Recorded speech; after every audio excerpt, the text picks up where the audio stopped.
एउटा यस्तो औषधिको कल्पना गरौँ न जुन यति शक्तिशाली छ, मानव जीव विज्ञानसँग यति गहिरोसँग जोडिएको छ कि गर्भवती हुन सक्ने उमेरका महिलाहरूलाई त्यसको फुटेको चक्की छुन समेत कडा प्रतिबन्ध लगाइएको हुन्छ।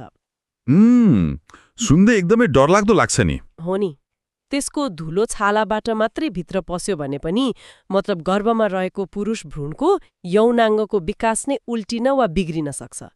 सुन्दा कुनै विज्ञान कथाको खतरनाक रसायन जस्तो लाग्छ होइन र? तर यो एकदमै वास्तविक औषधि हो। र आज हामी मेडिकल फार्माकोलोजी अर्थात् हर्मोन र तिनका औषधिहरूको यस्तै असाध्यजनक संसारमा गहिरो अध्ययन गर्दैछौँ। एकदम सही भन्नुभयो।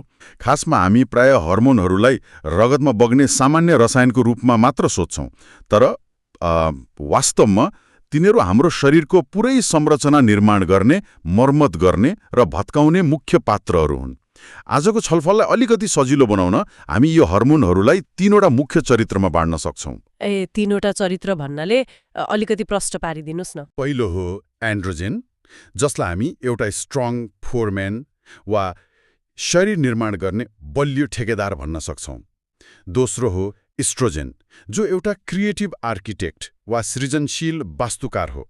अनि तेस्रो हो प्रोजेस्ट्रिन, जसले एउटा सिक्युरिटी गार्ड वा हेरचाह गर्ने पालेको भूमिका खेल्छ। मलाई त यो फोरम्यान अर्थात् ठेकेदारको एनालोजी एकदम मन पर्यो, किनभने जब हामी एन्ड्रोजन विशेष गरी टेस्टोस्टेरोनको कुरा गर्छौं, हामी वास्तवमै मांसपेशी बढाउने, हड्डीको जग बसाल्ने र पुरुषत्वको विकास गर्ने एउटा कडा मेहनत गर्ने निर्माणकर्ताको कुरा गरिरहेका हुन्छौं। हो नि, त्यसले एकदमै राम्रो जग बसाल्छ शरीरको। तर नि मेरो बुझाइमा यो ठेकेदार सधैँ शान्त भन्ने हुँदैन। कहिलेकाहीँ यो एकदमै आक्रामक रूपमा प्रस्तुत हुन्छ, जसलाई DHT अर्थात् डाइहाइड्रेट टेस्टोस्टेरोन भनिन्छ। यो त्यही आक्रामक ठेकेदार हो जसले पुरुषहरूको कपाल झार्ने समस्या निम्त्याउँछ र प्रोस्टेट ग्रन्थि बढाएर दुःख दिन्छ, होइन त? एकदमै सटिक कुरा गर्नुभयो। खासमा टेस्टोस्टेरोन आफैमा त्यति धेरै समस्याग्रस्त हुँदैन जति त्यो DHTमा परिणत भएपछि हुन्छ। यसलाई यसरी बुझौं, टेस्टोस्टेरोन एउटा सामान्य ठेकेदार हो, तर शरीरमा एउटा विशेष इन्जाइम हुन्छ जसको नाम हो 5-अल्फा रिडक्टेज। अनि त्यो इन्जाइमले के गर्छ नि? यो इन्जाइम भनेको नि त्यो सामान्य ठेकेदारलाई एउटा खतरनाक र शक्तिशाली मेसिनरी दिने कामदार जस्तै हो। जब टेस्टोस्टेरोनले त्यो इन्जाइम भेट्छ, ऊ DHTमा परिणत हुन्छ अनि एकदमै आक्रामक ढङ्गले काम गर्न थाल्छ, जसको परिणामस्वरूप तालु खुइलिने र प्रोस्टेट बढ्ने अर्थात् बिनायन प्रोस्ट्याटिक हाइपरप्लासिया जस्ता समस्याहरू सुरु हुन्छन्। ओहो, त्यसो भए अघि कार्यक्रमको सुरुमा मैले जुन डरलाग्दो औषधिको कुरा गरेकी थिएँ नि, फिनास्टराइड, त्यसले यही आक्रामक ठेकेदारलाई रोक्ने हो त? मतलब यसले कसरी काम गर्छ? ठक्कै, फिनास्टराइडले त्यही 5-अल्फा रिडक्टेज इन्जाइमलाई काम गर्नबाट रोक्छ। अर्थात् यसले ठेकेदारलाई कामबाट निकाल्दैन, केवल उसको हातबाट त्यो आक्रामक बनाउने औजार खोसिदिन्छ। औजार नै खोसिदिएपछि त शान्त हुने भयो। एकदम। यो संयन्त्र यति प्रभावकारी छ कि यसलाई 2वटा फरक मात्रामा प्रयोग गरिन्छ। प्रोस्टेटको आकार घटाउन 5 मिलिग्राम दिइन्छ भने पुरुषको कपाल झर्ने समस्या रोक्न 1 मिलिग्रामको प्रयोग गरिन्छ। अनि यहीँनिर त्यो गम्भीर चेतावनी आउँछ नि, किनकि DHTले पुरुष भ्रूणको यौनाङ्ग विकास गर्न अति महत्त्वपूर्ण भूमिका खेल्छ। यदि गर्भवती महिलाको छालाबाट फिनास्टेराइड भित्र पस्यो भने त्यसले भ्रूणभित्रको त्यो ठेकेदारको औजार पनि खोसिदिन्छ अनि त बच्चाको विकास नै रोकिन्छ। हो, यो भित्री संयन्त्र बुझ्नु एकदमै महत्त्वपूर्ण छ। अनि अर्को एउटा कुरा, यो औषधिले PSA अर्थात् प्रोस्टेट स्पेसिफिक एन्टिजेनको स्तरलाई करिब 50%ले घटाइदिन्छ। PSA भनेको प्रोस्टेट क्यान्सरको शङ्कास्पद अवस्था पहिचान गर्ने एउटा अलार्म प्रणाली हो। वेट, साँच्चै? अर्थात् हामीले प्रोस्टेटको आकार त घटाइयौँ, तर सँगसँगै क्यान्सरको सूचना दिने अलार्मको तार पनि काटिदियौँ वा त्यसको भोल्युम आधा घटाइयौँ। ठिक त्यस्तै हो। यदि डाक्टरलाई यो कुरा थाहा भएन भने त भित्रभित्रै क्यान्सर फैलिरहेको भए पनि सामान्य रिपोर्ट देखेर बिरामी सुरक्षित छ भन्ने भ्रम गर्न सक्छ। यो त निकै जोखिमपूर्ण कुरा भयो नि। त्यही भएर डाक्टरहरूले फिनास्टेराइड खाइरहेका बिरामीहरूको PSA रिपोर्ट हेर्दा नि प्राप्त नतिजालाई सधैँ 2ले गुणन गरेर मात्र वास्तविक अवस्थाको मूल्याङ्कन गर्नुपर्छ। बल्ल कुरा बुझेँ। अब एन्ड्रोजेनलाई रोक्ने कुरा त गर्यौं, तर कहिलेकाहीँ हामी बाहिरबाट कृत्रिम एन्ड्रोजेन पनि दिन्छौं नि, जस्तै डानाजोल। यसको प्रयोग एन्डोमेट्रियोसिसको उपचारमा गरिन्छ। म यहाँनिर अलिकति रोकिन चाहन्छु, किनकि एन्डोमेट्रियोसिस भनेको कस्तो पीडादायी अवस्था हो भनेर बुझ्न एकदम जरुरी छ जस्तो लाग्छ मलाई। एकदम, यो एकदमै आवश्यक छ। सामान्यतया पाठेघरको भित्री तह महिनावारीको बेला रगतको रूपमा बाहिर निस्कन्छ। तर सोचौं त, यदि त्यो तन्तु पाठेघरभन्दा बाहिर, जस्तै पेटको भित्री भाग वा अण्डाशयमा पलायो भने के हुन्छ? त्यसले पनि हरेक महिना रगत निकाल्न खोज्छ, तर त्यो रगत बाहिर निस्कने ठाउँ हुँदैन। त्यो पेटभित्रै थुनिन्छ, सुन्निन्छ र असह्य पीडा दिन्छ। हो, त्यो एकदमै हृदय विदारक चित्रण हो। एन्डोमेट्रियोसिसको दुखाइ शब्दमा वर्णन गर्न गाह्रो हुन्छ। अब डानाजोलले के गर्छ भने यसले मस्तिष्कबाट निस्किने एफएसएच र एलएच हर्मोनलाई रोकिदिन्छ। अनि त्यसले गर्दा के हुन्छ त?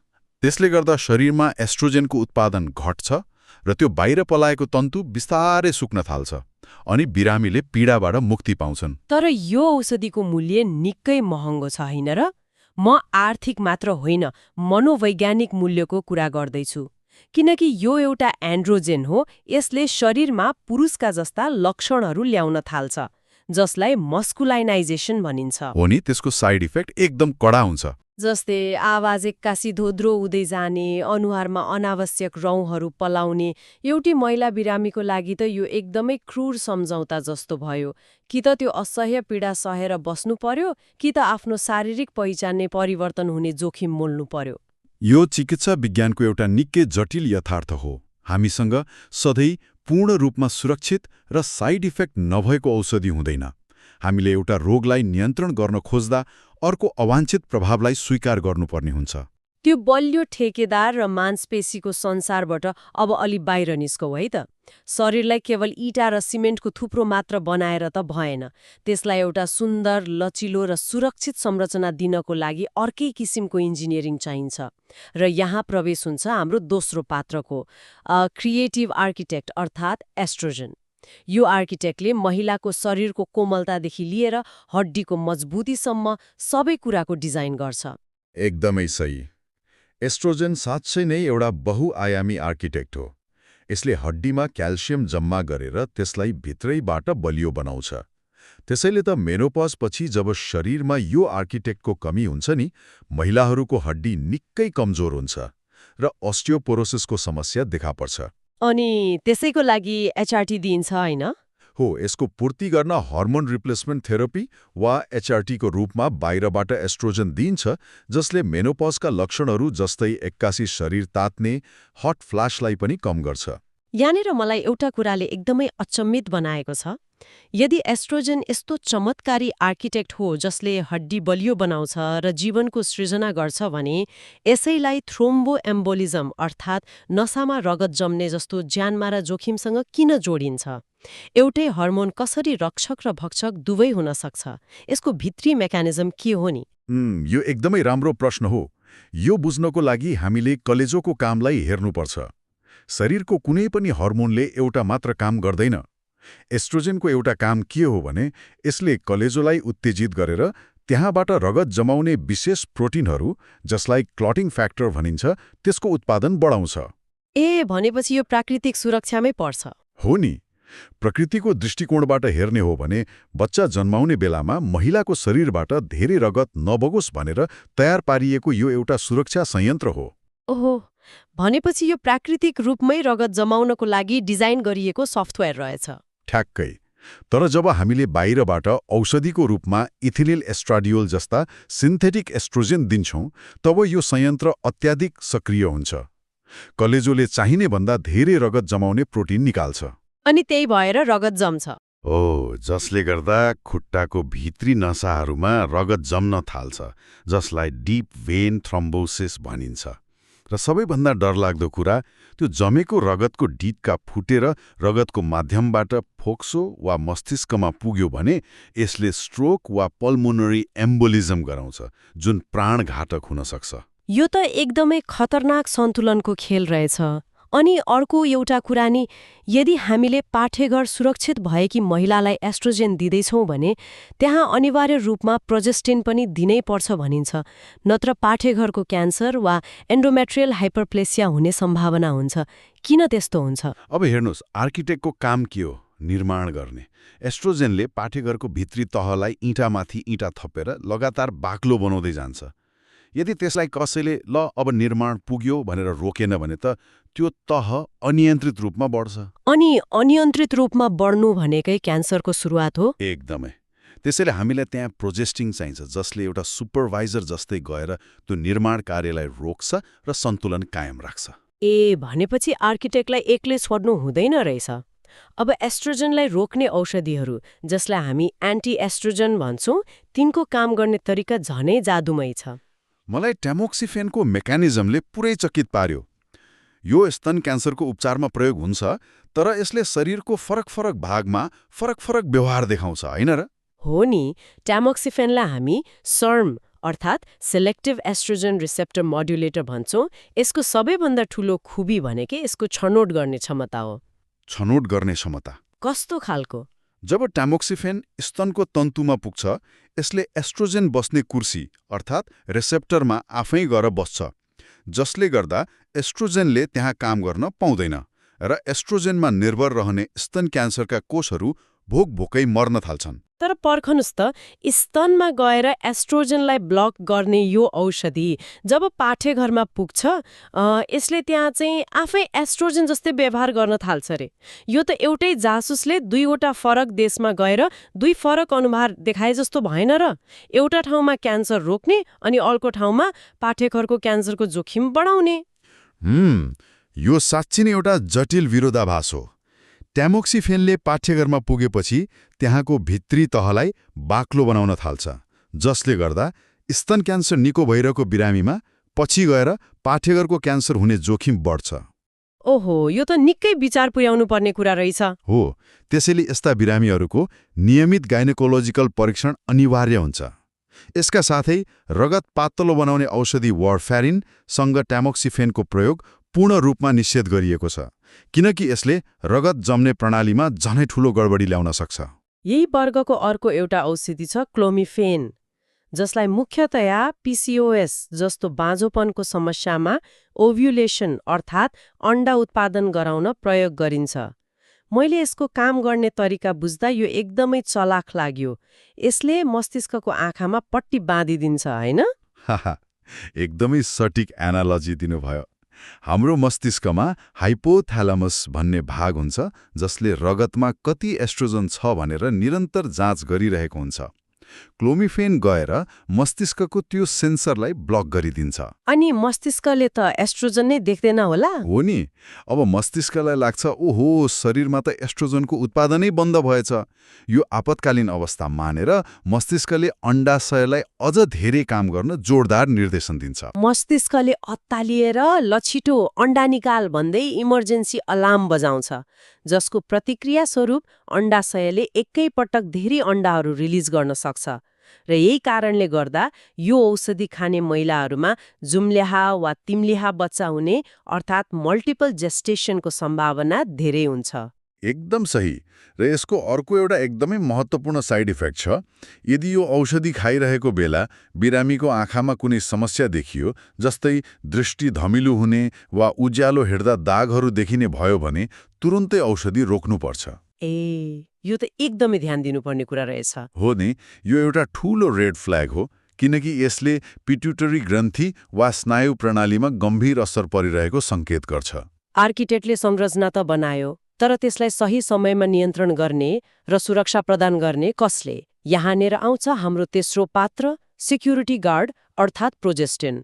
गर्भनिरोधक वा परिवार नियोजनको संसार त पुरै यही सिक्युरिटी गार्डको भरमा चल्दो रहेछ। गर्भनिरोधकको मेकानिक्स बुझ्नको लागि प्रोजेस्टिनको भूमिका बुझ्न एकदमै जरुरी छ। यसले पाठेघरलाई गर्भावस्थाको लागि तयार मात्र गर्दैन, नयाँ गर्भ रहनबाट रोक्न पनि सबैभन्दा ठूलो भूमिका खेल्छ। मैले हार्मोनल गर्भनिरोधकहरूलाई शरीरको प्रणालीमा गरिने एउटा सफ्टवेयर अपडेट जस्तै सोचेकी छु। यी औषधिहरूले प्राकृतिक प्रणालीलाई एक प्रकारले ह्याक गर्छन्। यसले शरीरलाई पहिले नै गर्भवती भइसकेको महसुस गराउँछ। जब शरीरलाई लाग्छ कि म त पहिल्यै गर्भवती छु, अब मलाई नयाँ अण्डा चाहिँदैन, तब उसले ओभ्युलेसन नै बन्द गरिदिन्छ। यो ह्याकिङको प्रक्रियालाई अलि गहिरिएर हेरौँ न त। कम्बाइन्ड ओरल कन्ट्रासेप्टिभ पिल्स अर्थात् COC जस्तै नोभिलिन, यसमा एस्ट्रोजेन र प्रोजेस्टिन दुवै हुन्छन्। यी चक्कीहरू खाएपछि मस्तिष्कमा निरन्तर हार्मोनको उच्च स्तर रहन्छ। अनि त्यसले मस्तिष्कलाई झुक्याउँछ। हो, यसले मस्तिष्कबाट निस्कने FSH र LH हार्मोनलाई पूर्ण रूपमा रोकिदिन्छ। अण्डा नै ननिस्केपछि गर्भ रहने कुरै भएन। साथै प्रोजेस्टिनले पाठेघरको मुखमा हुने तरल पदार्थलाई यति बाक्लो र टासिने बनाइदिन्छ कि शुक्रकीटले त्यहाँबाट प्रवेश नै गर्न सक्दैन। यो एउटा भौतिक पर्खाल जस्तै भन्छ। तनी यो सफ्टवेयर अपडेट निरन्तर भइरहनुपर्छ। 21 दिनसम्म दिनहुँ एउटा चक्की खाने अनि 7 दिन ग्याप राख्ने। अनि यदि कसैले एक दिन चक्की खान बिर्स्यो भने के हुन्छ? के पर्खाल भत्किन्छ? यदि एक मात्रा छुट्यो भने भोलिपल्ट सम्झिने बित्तिकै 2वटा चक्की सँगै खानुपर्छ र बाँकी कोर्स नियमित रूपमा अगाडि बढाउनुपर्छ। तर लगातार धेरै दिन छुट्यो भने चाहिँ शरीरको सफ्टवेयरले अपडेट घुमाउँछ, मस्तिष्कले फेरि काम गर्न थाल्छ र अण्डा निस्कने उच्च जोखिम रहन्छ।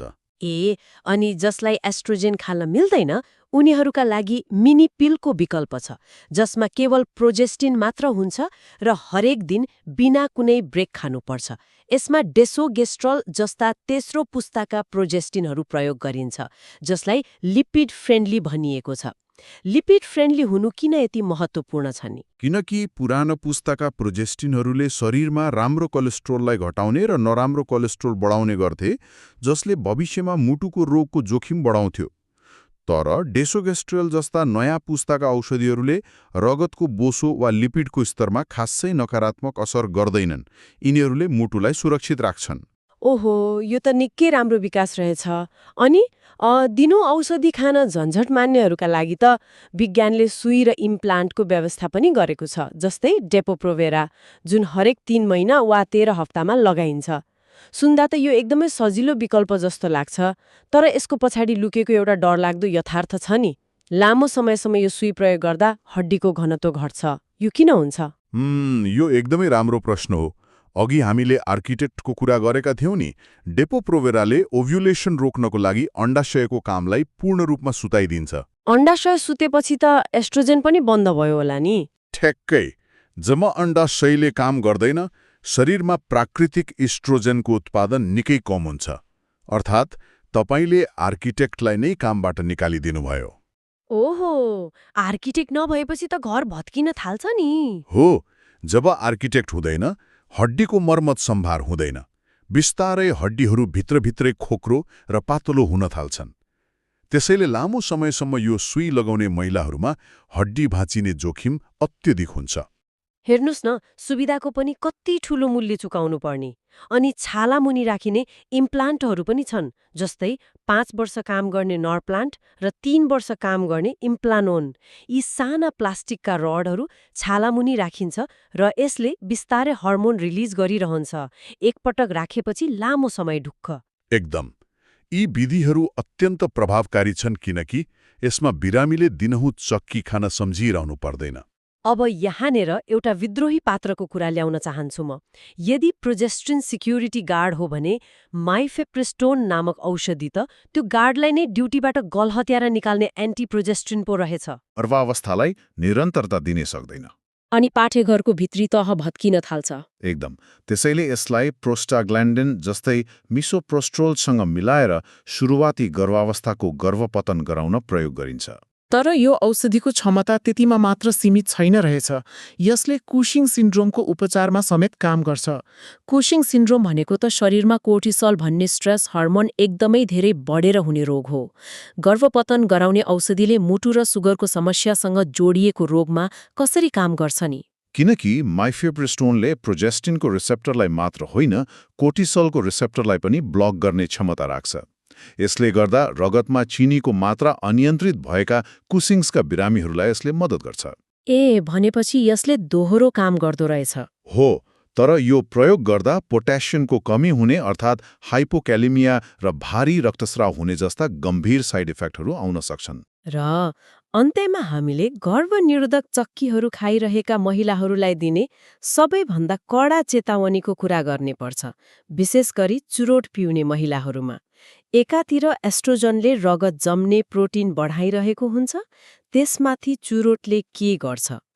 हेर्नुहोस्, चुरोटमा हुने निकोटिन र अन्य रसायनहरूले रक्तनलीको भित्री तहलाई ड्यामेज गर्छन् र नसाहरूलाई खुम्च्याउँछन्। अनि यो दुईवटा अवस्था एकैपटक भयो भने सोचौं त, एकातिर रगत बाक्लो भएर जम्न खोजिरहेको छ, अर्कोतिर चुरोटले रगत बग्ने नसालाई नै साँघुरो र घाइते बनाइदिएको छ। यो दुईवटा अवस्था एकैपटक हुँदा मुटुको नसामा रगत जमेर मायोकार्डियल इन्फार्क्सन अर्थात् हृदयघात वा भेनस थ्रोम्बोएम्बोलिजम हुने सम्भावना कैयौं गुणाले बढ्छ। ओहो, यो त झनै खतरनाक पो रहेछ। हो नि, त्यसैले 35 वर्षभन्दा माथिका धुम्रोपान गर्ने महिलाहरूलाई कम्बाइन्ड पिल्स खान डाक्टरहरूले कडा रूपमा मनाही गर्छन्। आजको यो छलफल साँच्चै नै आँखा खोल्ने खालको रह्यो। हामीले देख्यौं कि हाम्रो शरीर कुनै मसिन मात्र होइन, यो त विभिन्न हर्मोनहरू बीचको निरन्तर चलिरहने एउटा जटिल र सुन्दर सम्झौता रहेछ। स्ट्रङ फर म्यान, जसले बलियो जग बनाउँछ तर अनियन्त्रित हुँदा कपाल झार्ने र प्रोस्टेट बढाउने काम गर्छ। एकदम सही सारांश। अनि क्रिएटिभ आर्किटेक्ट, जसले हड्डीलाई बलियो र शरीरलाई आकार दिन्छ तर थोरै गडबड हुँदा रगत जमाउने वा क्यान्सर निम्त्याउने जोखिम बोक्छ। र अन्त्यमा सिक्युरिटी गार्ड, जसले प्रणालीलाई सुरक्षित राख्छ तर कहिलेकाहीँ मस्तिष्कलाई नै ह्याक गरेर गर्भावस्था रोक्छ। विज्ञानले यी हर्मोनहरूलाई कसरी आफ्नो नियन्त्रणमा लिएर एन्डोमेट्रियोसिसको पीडा कम गर्न, क्यान्सरसँग लड्न र परिवार नियोजन गर्न सिकेको छ भन्ने कुरा साँच्चै नै मानव इतिहासको ठूलो उपलब्धि हो। तर हरेक औषधिको आफ्नो मेकानिजम हुन्छ र त्योसँगै आउने मूल्य पनि हुन्छ। हो, हामीले रोग निको पार्ने नाममा शरीरको प्राकृतिक सन्तुलनमा कति गहिरो हस्तक्षेप गरिरहेका छौं भन्ने कुरा सधैँ याद राख्नुपर्छ। एकदम सही कुरा। आजको यो गहिरो अध्ययनको अन्त्यमा म एउटा प्रश्न छोड्न चाहन्छु, जसले सायद हाम्रो सोच्ने तरिका नै बदल्न सक्छ। हामीले भर्खरै थाहा पायौं कि हाम्रो शरीरमा कपालको जरादेखि लिएर हाम्रो हड्डीको घनत्व, हाम्रो मुड र यहाँसम्म कि हाम्रो प्रजननसम्म सबै कुरा यिनै हर्मोनहरूको नियन्त्रणमा हुन्छ। हाम्रो शरीरको सफ्टवेयरलाई एउटा सानो चक्कीले पुरै ह्याक गरिदिन सक्छ। हो नि, सुन्दा नि अचम्म लाग्छ। त्यसो भए हामीले जसलाई आफ्नो व्यक्तिगत पहिचान, शारीरिक स्वरूप वा स्वतन्त्र इच्छा भन्छौं नि, के त्यो साँच्चै हाम्रै नियन्त्रणमा छ त? वा यो केवल हाम्रो रगतमा बगिरहेका यी तीनवटा रासायनिक पात्रहरू, मतलब ठेकेदार, आर्किटेक्ट र सिक्युरिटी गार्ड, यिनीहरू बीचको निरन्तर चलिरहने मौन सम्झौताको नतिजा मात्र हो? यो कुरामा पक्कै पनि मनन गर्दै गर्नुहोला। आजको यस गहिरो अध्ययनबाट हामी बिदा माग्छौं।